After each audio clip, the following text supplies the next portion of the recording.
is Elisabetta Ranucci, and I'm professor of polymer chemistry at the University of Milan. On behalf of the Milan Polymer Days group, I'm pleased to welcome you to the first event of the Talking with a Scientist series, whose aim is to discuss on hot scientific topics with the general public. And to do so, we endeavor to use a simple language that can be understood by everybody, including laymen, young scientists, non-specialist scientists. In addition, we would like to involve you in the discussion, and for this reason, I kindly ask you to submit questions and comments through the comments tool on your Facebook page. And at the end of the talk, we will consider your questions and we make comment of them. Now, why this initiative? You understand that in this difficult period that we are experiencing, we believe that all people understand, are aware of the importance of science. And we scientists, we believe that we scientists must commit ourselves and involve the public in the discussion on relevant scientific topics. And today we will discuss about the possible use of carbon dioxide to produce advanced plastics. We know that the plastic industry is experiencing tough challenges, both due to the global economic crisis, but also to the increasing concerns, environmental concerns that are related to the massive consumption and release of plastics in the environment, specifically single-use plastics. It is up to scientists to find solutions for these problems, but common people must be aware and must be informed in order to make in the future informed decision. I think that the star of the evening is Carmine Capacchione, who is an eminent scientist with a great experience on the topic that is the subject of today's talk. He will be interviewed by Alessandro Caselli. Actually, Alessandro is not a simple interviewer, since he is also an expert scientist. From my side, I think that now it is time to leave the floor or leave the screen to the two true protagonists of the evening. I hope that you will enjoy this talk, and I'm sure that you will have the opportunity to participate in interesting debate and stimulating debate. So, please, Alessandro. Okay, thank you, Elisabetta. Thank you very much, and my thanks also to the MIPOL 2020 organization for inviting me to this very stimulating event of today, named Talking with the Scientists. As far as I know, this is the first public streaming, but hopefully many others will follow in the next future. This is one of the most actual and important tasks of academics and researchers like us, and to disseminate science. And to quote Wikipedia, disseminate means making project results available to the scientific community, and not only the scientific community, but the whole community. This is nowadays a task, the third mission, as important as our other two goals, research and didactic. It's this for me a really pleasure to act today as the anchor man and not as the scientist, and to have the chance to interview Professor Carmine Capacchione on a very stimulating subject, such as this one, turning CO2 from a problem to a solution. So the use of CO2 as a chemical feedstock. It's a field of great actuality and interest for the whole scientific community, but for chemists especially, and we are very active in the field. So before starting the scientific discussion, I would like just briefly introduce Professor Carmine Capacchione, who is surely recognized as one of the most active and major player in the field of the CO2 usage. Carmine is a young associate professor. He's younger than me, so I must say he's young. Associate professor in inorganic chemistry at the Salerno University, where he teaches inorganic chemistry, together with other courses such as sustainable chemistry as well. He has got the national habilitation as full professor in several fields, ranging from inorganic chemistry till industrial chemistry. So he's recognized as one professor with very broad field of interest. Carmine is born in Salerno, if I'm not wrong, and he studied there, where he got his laurea with the full mark, working on a thesis already on polymerization and polymers under the supervision of Professor Pellecchia. Then he got his PhD at the same university, working on a subject that for the first time made our paths crossing. So he worked on oxygen-based group 4 metal complexes and as a catalyst for olefin and styrene polymerization under the supervision of Professor Proto, if I'm not wrong. And during his PhD, he began his travels. So he spent 1 year in Germany, and he spent 1 year in Mainz University working with Professor Okuda. When he started his independent career in Salerno in 2015 as a researcher, again, I like to stress the fact that as soon as he got the opportunity, he got the occasion to travel again and to strengthen his career and his curriculum in this manner, and to learn new things in the most competing universities. That occasion came to him in 2006 when he won a Humboldt Fellowship. To the listener here in the audience, the Research Fellowship for postdoctoral researcher is a prize that's given to above average scientists, and is a German founding that aims to give these above average researchers the opportunity from all nationalities and from all disciplines to carry out their own long-term project in cooperation with an academic host of their choice in Germany. The application can be submitted at any time. It has a rate of success of 25%, but as I told my students, it's worth to try always, because otherwise you'll never know if you may be one who wins with, as Carmine had the opportunity.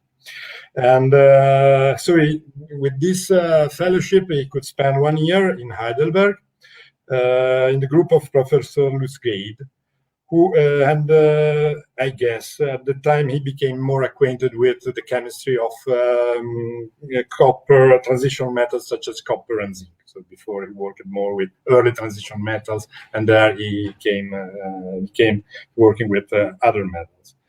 Humboldt Fellowship is for life. So actually, Carmine still has the possibility to travel around, and he has taken this opportunity. And so, for example, in 2013, He has been guest professor at the Polytechnic School in Munich, working in the group of Professor Rieger, and where I guess, I don't want to anticipate anything, but I guess that is in this university that he discovered the beauty of iron and the catalysis with this metal. But I will ask him later on the subject.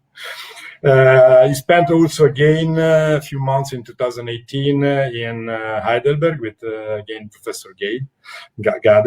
And I think that just to stop him from traveling is the coronavirus. I blocked him in Salerno, otherwise he would be again moving. Carmine has authored more than 80 publications in international high-standard journals. He participated to several international and national congresses, and even more importantly, I think is an co-inventor of 5 international patents. He has actually a very fruitful collaboration ongoing since 2007 with Pirelli Industries. So just to say that even academic professors very often can have a significant role in helping industries and finding new patents. His scientific interest ranges from the synthesis and characterization of metal complexes as catalyst for polymerization to the use of CO2 in the addition to epoxide for the synthesis of cyclic carbonates and polycarbonates. And this, as you might be aware, will be the topic of the discussion today.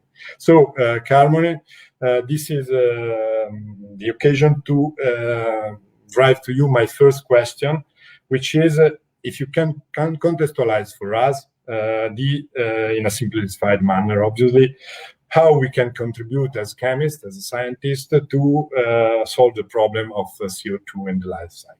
Thank you, Carmine. Thank you, Alessandro, for your very long presentation. I can't believe I did all the things you mentioned. So I just start my speak just presenting the problem of CO2. You can see my presentation, and in this case, I think everybody knows that the accumulation of CO2 in the atmosphere is one of the main problems that causes the earth warming, because the accumulation of this gas has a greenhouse effect, and is the main responsible of the increasing of the temperature in the earth crust. And I think also many of you know that there were many tentative in the first one in Rio, and then in Paris, to stop or to reduce the production for industrialized countries of CO2, because it's even is evident that the industrial revolution, from the industrial revolution, the CO2 is accumulating in the atmosphere. I think because all of you were involved in this pandemic situation, we considered this problem one of the main problem for the human beings. So CO2 naturally is participating to a cycle like water, like nitrogen. So the CO2 in the atmosphere is produced by organisms that decompose, and then we got CO2 in the atmosphere, but also the CO2 is captured from trees, from forests, and is fixed from the vegetables, and also is in part accumulated as sediments from the water of the oceans. Which is the problem? The problem is the human, so the anthropogenic emission of CO2. In this case, the anthropogenic production is out of the cycle. You see, we just are net emitter of CO2 without any chance to have this CO2 back. And this is more evident if you see the level of the CO2 in the atmosphere in the last century. This is just an estimation made from the analysis of the ice in the Arctic and the Antarctic region, and yet you can see that after the 50s of the last century, the level is continuously increasing. And now the level is more than in this. I just reported some data from that is old, almost 1 year old, but I think now is more than 500 ppm in the atmosphere. This is continuously growing. There is no, of course, a limit for the concentration of CO2, but this is really a serious threat for human beings, because this gas is a greenhouse gas. So the question is, how can we manage the reduction of CO2? So I think, like for many problems, we don't have a single silver bullet for the resolution of these problems. So to give just one answer to this problem, I think we should have many approaches to this problem. I think it's so many different approaches. There are many ways to Rome. Alessandro? Yes, this brings me, Carmine, thank you, to my second question. So, as you say, we have to try to dismiss anthropogenic sources of CO2 emission. We have to play on different fields. And apart from reducing our energetic needs, so maybe to reduce the usage of CO2, we must reuse it. And we must somehow find ways to take advantage of CO2. Two are the main possibilities for reducing and capturing CO2. One is the CO2 capture and storage, so we can just store it. And the second one is to capture and use the CO2, so the technique of CO2 capture and usage. So can you please give a comment for us again with extreme simplicity, as you have done before, of these two aspects of the same facet of the medal? Yeah, thank you, Alessandro, for this question, because you, as you said, so the main way to reduce CO2 is, of course, the reduction of emission. So there is no another more efficient way to reduce CO2, but we can also reuse CO2. And in the last years, there were, as you mentioned, two approaches. So the first one was for many years was the main objective of the CO2 business, let me say, and the research.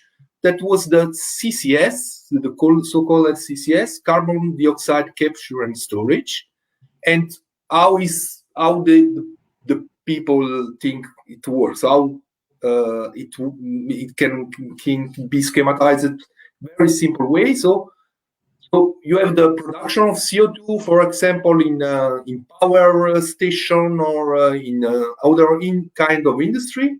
So you inject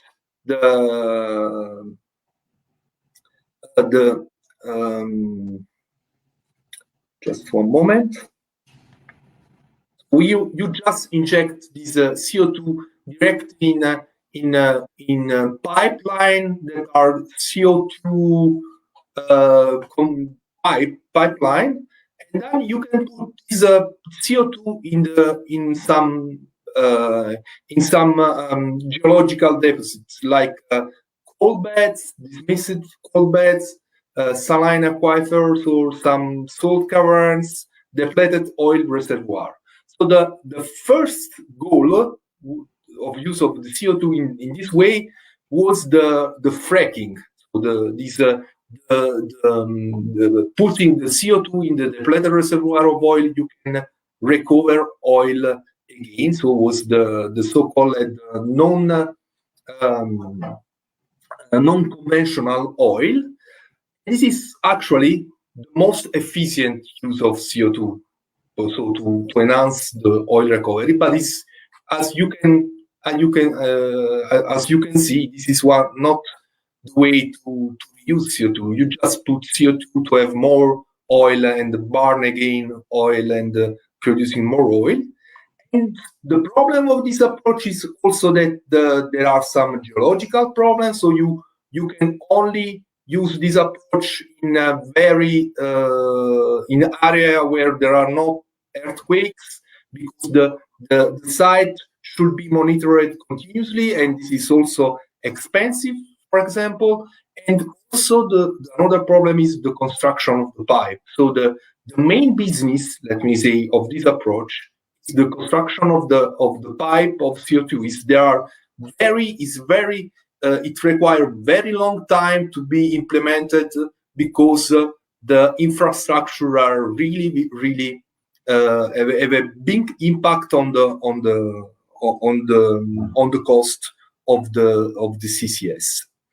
Another more simple approach is the CO2 utilization. So that is just to build up an anthropogenic CO2 cycle. So using the CO2 in the atmosphere, capture, so from industrial sources, it's like the CCS. So you just capture the CO2 from a power station or from big industry that produce cemetery, for example, is another example of industries producing a lot of CO2. So you just capture CO2 and then you can reuse with other reagent that came from fossil resource, or better from renewable resource, and using renewable energy, because you require energy to react CO2, because CO2 is thermodynamic and kinetic stable. So you have to use energy, but of course renewable energy, and you can have new products. And you can have products like fuel. It's one of the most common approaches to use CO2 to produce fuel, or you can have materials like plastics and other interesting products from CO2. So you just close the cycle of the CO2 utilization, like in the case of the natural cycle. And of course, the possibility of the CO2 utilization are very, very broad. So you can, of course, use renewable energy like solar, wind, tidal, geothermal, hydroelectrical energy, also nuclear, because nuclear, for example, in France, they have in some part of the day, especially in the night, an excess of production of energy that can be stored with the CO2 utilization. And reacting CO2, so you can use like energy storage. You can synthesize renewable fuels, syngas, methane, formic acid, and methanol. There are the reduction reactions. So the non-conventional uses like solvent, working fluid, heat transfer. The supercritical CO2 is, for example, used in the to have decaffeinated coffee and for other application as solvent in industrial application, and also as feedstock. So this is what more interests me. So for the synthesis of chemicals and also of polymers. So for specialty chemicals and also for polymers. Okay. Just let's come.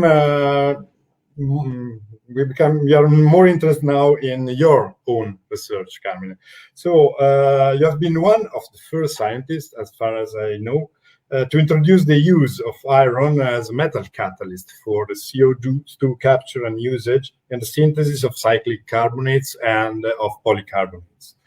How it happens that you became interested in this kind of chemistry, and why such a challenge? So it's not easy, as we know, to work with iron as a catalyst. It's a very interesting topic, but it's a very challenging one. So can you comment for us that, please? So as you mentioned, Alessandro, so I started my career with in the field of polymerization catalysis, and you, as you probably know, the founder of the Department of Chemistry of my university also came from NATA group from Milan.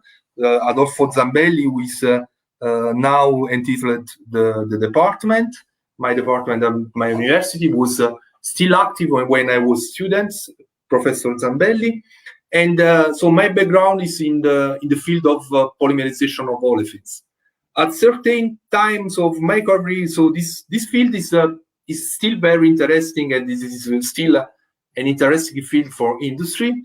But I think is considered and is a mature field from scientific point of view, because it's from many years of research, it's possible almost to do everything you can dream in the field of olefin polymerization. And so there is a little space for research. So I still like polymers because and synthesizing polymer. So I moved to the synthesis of polycarbonates. So from CO2 you can do a lot of chemistry. There is still there are some industrial processes that are already made with CO2, for example, the urea production or the salicylic acid production, and there are also the production of some carboxylic acid. But I was interested in the synthesis of polymers, and especially in the polymerization of CO2 with epoxide. So epoxide are very reactive molecules. So there is this cycle, the epoxide cycle is very reactive. So the energy to the reaction is given from the epoxide, but you need a catalyst because as I mentioned, CO2 is also kinetic inert. So you don't have a reaction that is really interesting. So for chemists, if you don't use a catalyst, and you can see also that in this case, in the case of polymers made from CO2 and epoxide, there is still a business going on. So this slide is from Covestro, so the former Bayer Polymer, so it's a big player in the field of polymer production, and they made this industrial process to produce polyurethanes from CO2, and they can have up to 20% of CO2 in weight in the final material, and also they showed through SCA a study that you can reduce also the CO2 emission. So the benefits are double in this process. So you can reduce the CO2 emitted, and you can reuse the CO2, and you have very good materials from polyurethanes. And now they are moving to fibers, so to polymer that can make elastic fiber from the textile industry. So this is an ongoing project, and the future plans are also to develop polymer with a wider application. So in this field, like in other field, the chemist didn't paid much attention to the choice of the metal. This one is a periodic table from the ACS Green Chemistry Institute, so the American Chemical Society Green Chemistry Institute, and in this periodic table you can see the elements that are the so-called endangered elements. That means that these elements will be more available at affordable price in the next future. So there are serious threats for some of the most of elements that we usually use in the laboratories, like hafnium, silver, zinc, and also there is a serious threat also for other metal that in the last year increased using catalysis. For example, ruthenium, rhenium. They are very used in many asymmetric transformation on, for example, in metathesis reaction. And you can see there are only few metals that are completely free of usage. There are, of course, the three most abundant metals on the Earth's crust: aluminium, iron, and titanium. So the other one are you see always in the next future the availability will be limited and the price will rise, also because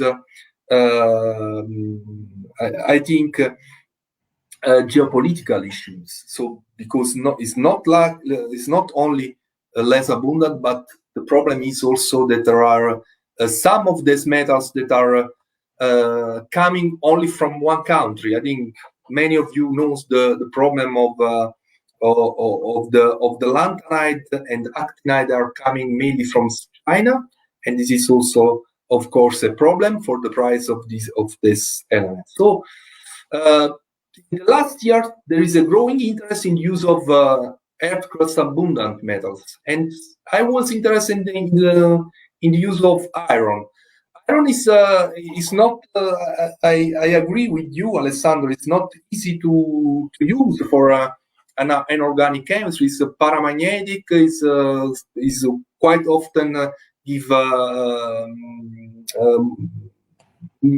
multinuclear complexes. Is not easy to use, but I think it's one of the most interesting target for earth crust abundant catalysis. So because it's cost effective, it's of course widely available. It's in each country, so it's very abundant on earth crust, and it's also, of course, depends from the concentration, is also well related from the human beings and generally from the living organisms. So what are my achievement in this field? So I used this ligand. This ligand is a part of my life, let me say, because there's this class of ligand I first synthesized during my PhD in Mainz. So in 2001, so 20 years ago already. So the first ligand of this class, the so-called OSSO type ligand. And I did a lot of chemistry with this ligand, especially with group 4 metals. And now I changed it a bit, so to iron. So it's easy to also to synthesize these iron complexes. You see, with the different ligands that can be easily modified. You can change this group on this position, this group on this position, and also the length, the kind of the bridge between the two sulfur atoms. And you obtain the complex with good yield. So this ligand you can synthesize on kilogram scales, very easy. So it's very cheap and easy to synthesize. And you obtain this octahedral iron complex. You see, one position is occupied by the solvent, in this case acetonitrile, and like in the case of other metal complex, so the group 4 complex, you can see there is a very long bond distance between the sulfur and the iron center. This is because the sulfur is a soft donor, and the interaction with the metal center is in many cases amylabile. This electronic feature of the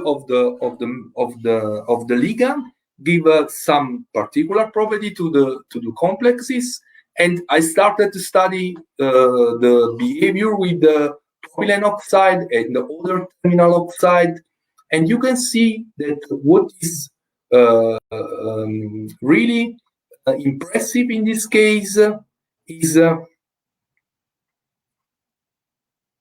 the result we obtain at just 1 bar of pressure of CO2 and a very low temperature, so 35 degrees Celsius, so low temperature, low CO2 pressure. Many catalysts work at high pressure and high temperature, so we obtain good activity. So the turnover frequency is very good considering the reaction condition for many terminal epoxide. So there is a broad scope of the catalyst, and even with the less active internal epoxide, the activity is still very good. So, and also the catalyst is stereoselective. You always obtain the retention of obscuration starting from the cis product. You obtain the cis carbonate, and from the trans carbonate you obtain the trans epoxide, you obtain trans carbonate. If you start from the cyclic cyclopentane oxide, you obtain the corresponding cyclic carbonate in also with cis configuration. But what was more interesting for me was the reaction of CHO, so cyclopentane oxide, with this catalyst, again at low catalyst loading and acceptable temperature and CO2 pressure. So 10 bar of pressure is a good compromise between low pressure and good activity. And what we found that this catalyst is actually was the most active iron catalyst to date for the polymerization of CHO with the CO2. So we obtained a completely alternating structure with the carbonate linkage more than 99% and a very good selectivity with respect to the cyclic carbonate. And this was, let me say, the most the best results they are obtaining in this field with iron catalyst. Yes, thank you, Carmine. Yes, this is a very impressive result, and I like to underline the fact that you're absolutely right. This is a very interesting reaction. Very often people use very high CO2 pressure to obtain the same result as you have with other catalysts. But if the pressure is too high, the energy you need for putting this pressure exceeds. So you produce more CO2 than what you use, finally. So your catalysts are very impressive and very useful. And I think this is one of the reasons that they have been really noticed in the literature. Thank you for this speech. I just have now a final curiosity from my side. I hope there will be more questions than from the audience. And I would like to ask you, Dan. I've seen that you, in 2015, you participated to a Faraday discussion, which is a kind of meeting somehow different from normal meetings. So it's a meeting where really scientists from all above the world are gathered together to discuss on single articles. And in this case, in your case, were on exactly on this subject, on this in this field. So then the CO2 capture and usage for the synthesis of cyclic carbonates. So my question is, can you give us a comment on this discussion? And since then, 5 years have been passed, and it can be noticed also by reading your literature or just looking around that the amount of papers appeared in these 5 years has enormously increased on the subject. So I mean, it must be quintuple, 5 times higher the rate of publication on the subject.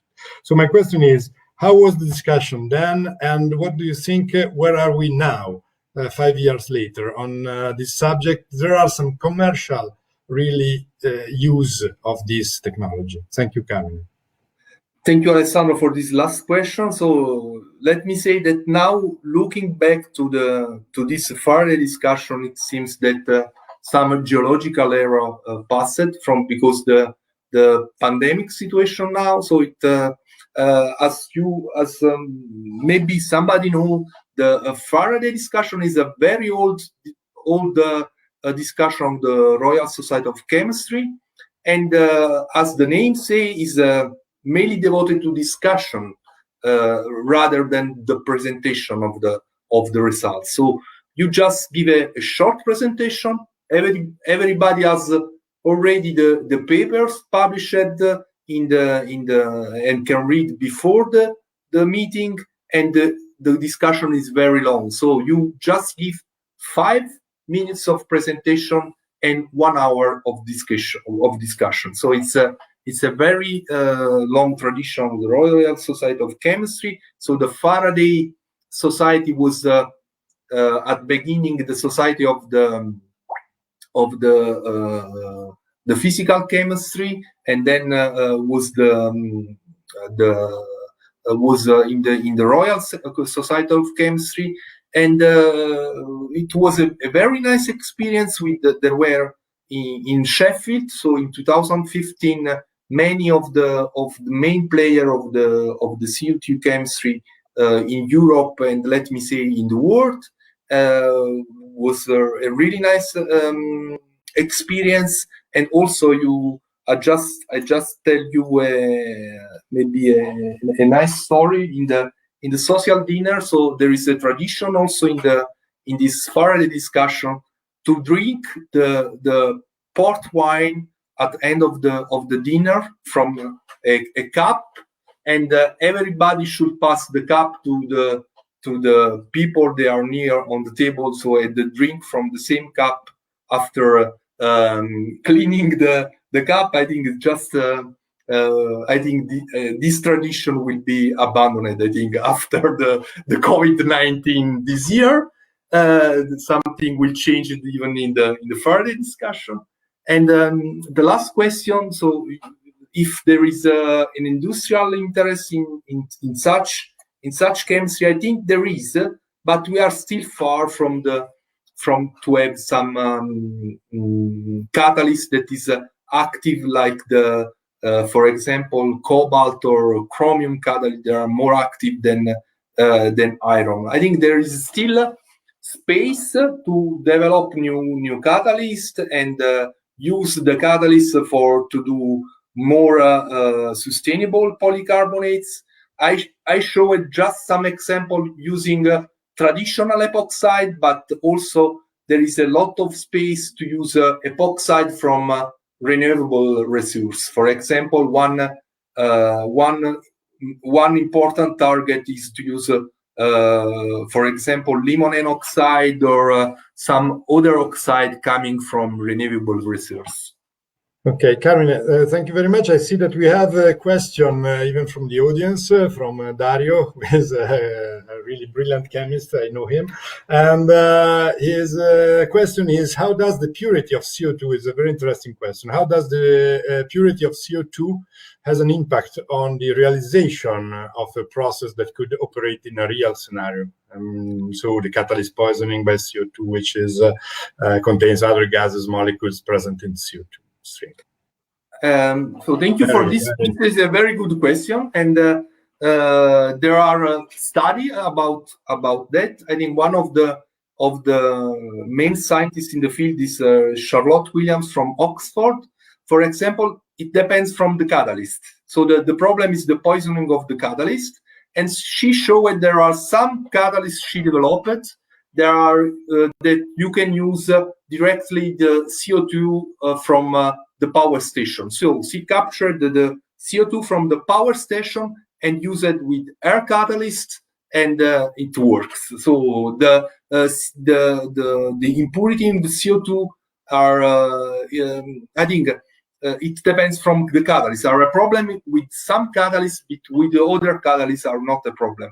Mainly the impurity are due to sulfur, the presence of some sulfur in the CO2, and this will be a problem from some kind of catalyst.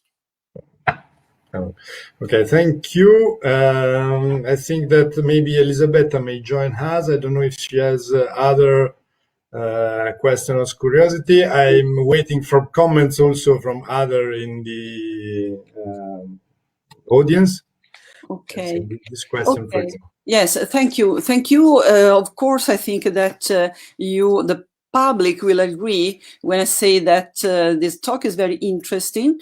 And before, starting the talk, we discussed with our students and about this topic, and many interesting questions were asked from the beginning. So I think that I can try to summarize some of them. And for instance, talking, you know that we are polymer people, so we are very much interested in all aspects related to the nature, the characteristics, the possible use of these polymers. And so I understand, I think I can say that they all belong to the family of polycarbonates. So the first question, the first practical but interesting questions: what is the maximum amount, percentage-wise, of CO2 that can be fixed in a polymer? The first question, then of course I would have others. I think thank you for this question, Elisabetta, because this is one of the problem that many people ask for about this kind of chemistry. But I showed the Covestro slide. They showed that it's possible to capture up to 20% in weight of CO2 in the polymer, so in the final polymer. Mm-hmm. And this is a balance between to put all the CO2 you can put in the polymer, so increasing in the perfecting alternating polymer, so putting the maximum quantity of CO2 in the polymer, and a balance to have a reaction condition that doesn't require much energy. So to put the maximum amount of CO2 in the polymer is not always the target that we have in mind. So you should have a balance between the CO2 captured, but also for the energy you can use in the process. So it's a fine balance between these two things. We have also another question from Guido, which is related, I think, now in the comments. He asked, these polycarbonates have already application? Yeah, the polycarbonates, so the propylene polycarbonates is a thermoplastics, has already application, so not a big, it's not a big player in the field of polymer, but I already show the main application is using CO2 to synthesize polycarbonate and then polyurethanes. So the polyurethanes has a big market, have a big market, and are already commercial. So. Can I ask a further question? In your, according to your experience, how can these new emerging polymers can be compared in terms of performances? With standard commercial polymers. So I think benefits, disadvantages, or whatever. I think that so if you consider commodities like polyethylene or polypropylene, there is no chance to compete with such commodities. So this is another problem. It requires a different approach. So the big commodities like polyethylene or polypropylene or polystyrene, they require just a more efficient recycle. Polycarbonates and polyurethane, they have a different market. So, and I think there is from this point of view, it's not a big competition with these commodities, but can replace in some way, in some usage, some existing polymers. So, but I see more application as specialty than as as commodities. Okay. On the other hand, we know that it's very difficult that new polymer from especially those from renewable sources, can efficiently replace the common, commercialized polymers. But on the other hand, we know that the polymers we are talking about, they can be produced from renewable resources. So we have to consider in a very wide perspective, their advantages. So for instance, another question is, are these polymers, for instance, degradable or biodegradable? And their average lifetime, so their duration. I understand that cannot be compared with polyolefins, but polyolefins are not degradable for sure. And what about these polycarbonates, as far as you know? So it depends from the epoxide part, but there are some examples of biodegradable polycarbonates, because the carbonate linkage is biodegradable, so it's in principle is biodegradable. But even some certified biodegradable polymer is in the reality not really biodegradable. So there are many study about the degradability of polymer.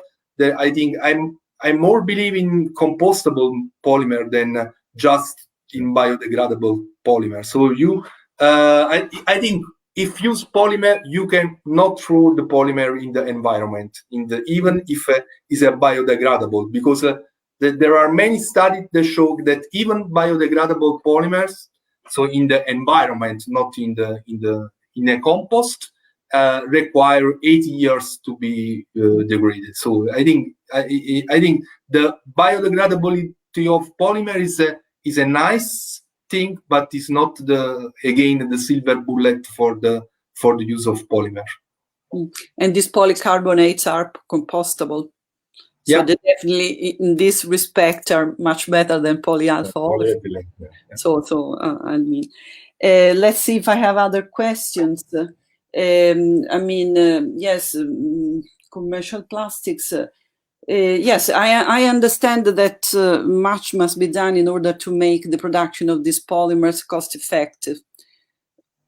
Is it correct? Okay. I think is the one of the main problem of all polymer made from renewable sources. Now they are not competitive with the polymer made from fossils, and I think there is a long way to have this to reach this goal, I think. And what, according to your opinion, what are the future perspectives of these polymers, of this family of polymers? I think that there are many interesting polymers in this field. I just mentioned the combination of CO2 with the epoxide from renewable sources is one interesting target, and there are already show some interesting properties, and also some application can also be possible in the field of elastomers. It depends from the structure of the epoxide. I think there is still still much room for new products in this field. I think there is still space to discover new things in this field. Okay. Please. Sorry, we have another question. Sorry, Elisabetta, if I interrupt you. We have another question from the audience, from Nicola, which is related to the fact that not only polymer have application, but also the cyclic carbonate as itself can be used as a solvent or in batteries or for drugs, and has many applications. And his question is, what is the most discriminating aspect in the selective formation of cyclic or polycarbonate? So is only catalyst related depending, or it depends on the reaction condition? With the same catalyst you can change? There are many factors affecting this the course of the reaction.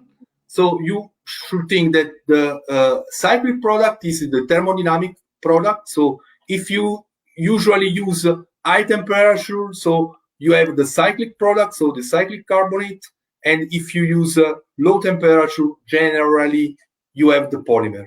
But also depends from substrates. I show in the case of my catalyst that in the case of only cyclous N oxide, you have the polymer, because there is a steric problem with cyclic epoxide. So they would not give the cyclic product because you obtain 2 cycles. They are tensioned and easier to have the polycarbonate, and also depends from the catalyst. So there are many factors affecting the course of reaction, but one should always bear in mind that the cyclic carbonate are the thermodynamic product, and the polycarbonate is the kinetic product. So this is the main rule. Okay, I think that in my opinion, we have finished the question from the public. I think we have raised all the questions. I think that we are approaching the end of this talk. If there are no other questions from the public, I'm very satisfied from this regarding this talk. For me, it was very, very interesting. So I can only thank you warmly, Carmine and Alessandro. And I hope that maybe in the near future we can meet again to discuss another interesting topic. And for the time being, I also thank all the audience for attending this talk, and I also thank all those that asked questions and contributed to the debate. And I can only say goodbye and see you in occasion of next talk with the scientist event that I think that we will announce shortly on our Facebook page. So thank you all, and see you. Thank you. Especially thank you. Thank you for the nice possibility. Thank you. Okay. Ciao. Bye bye. Bye to everybody. Thank you, Elisabetta.